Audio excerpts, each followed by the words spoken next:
baarlamaanka Soomaaliya ayaa shaaciyay gudiyada qabanqaabada doorashada gudoonka golaha shacabka kadib kulan ay ku yeesheen maanta magaalada Muqdisho. Nimco Maxamed Bashiir ayaa warkan inoo faahfaahinaysa. kulanka xildhibaanada golaha shacabka oo shir gudoominaya kusimaha gudoomiyaha ahna ku-xigeenka koobaad ee gudoomiyaha golaha shacabka Cabdiwali Sheekh Ibraahim Muudey ayaa lagu shaaciyay gudiga qabanqaabada doorashada gudoomiyaha golaha shacabka kuwaas oo la magacaabay 19 bishan.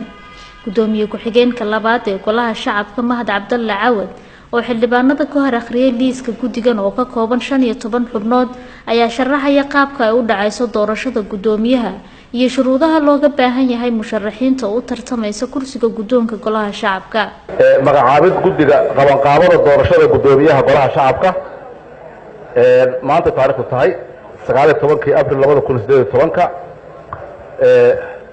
waxa la magacaabay xubnihii la sugayay inay soo qabanqaabiyaan ayaa waxa la magacaabay 19 Abriil mudanayaal kadib markaan dhageystay soo jeedinta xildhibaanada golaha shacabka waxaan halkaan hoose ku magacaabay gudiga doorashada gudoomiyaha golaha shacabka 15 kaas xubnood ayaa la soo magacaabay.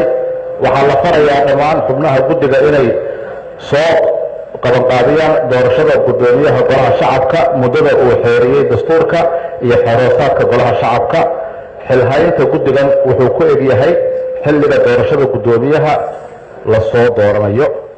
xildhibaanada sharafta leh waxaan ugu yeerayaa inay hadduu ilaahay yiraahdo ay eegaan cutubka labaad ee xeeroosaadka qodobkiisa 5aad oo qeexaya qaabka loo dooranayo gudoomiyaha golaha iyo labadiisa ku xigeen. faqradda koowaad waxay sheegaysaa si waafaqsan qodobka 65aad faqradda koowaad ee dastuurka waxa weeye gudoomiyaha iyo ku-xigeenada waxaa cod qarsoodi ah oo aqlabeed ah ku dooranaya xubnaha golaha shacabka. marka ay bannaanaato shaqada gudoomiyaha xilka waxaa sii wadaya ku-xigeenada. goluhuna shaqo kale ma qaban karo ilaa uu doorto gudoomiye taasoo ku dhacaysa 15 cisho gudahood haddii kalfadhigu furan yahay.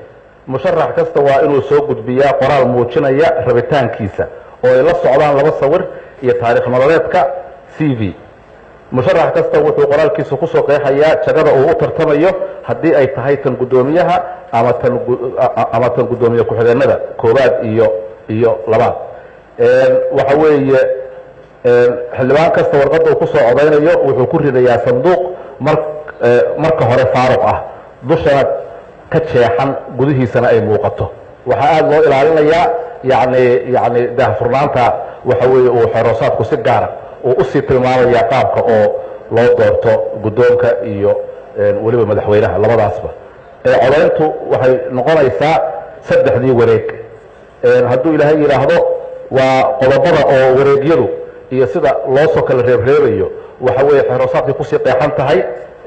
waxaana maadaama aanan shaqo kale uusan goluhu qaban karin inuu gudoomiye soo doorto ma ogiye waxa weeye inaan xooggeena isugu geyno sidii aan waqtiga uu xeeroosaadku qeexayo aan ugu soo dooranno gudoomiye hadduu ilaahay yiraahdo golahan hogaamiya. hogaanka sare ee golaha shacabka oo 12 bishan uu iska casilay gudoomiyihii hore ee golahaasi Maxamed Sheekh Ismaan Jawaari kadib iska qabsi hareeyay xildhibaanada ayaa waxa uu sharaxan ilaa 10 xildhibaan kuwaas oo loolan adag ugu jira hanashada kursiga gudoomiyenimo ee golaha shacabka. Nimco Maxamed Bashiir, RTN, magaalada Muqdisho.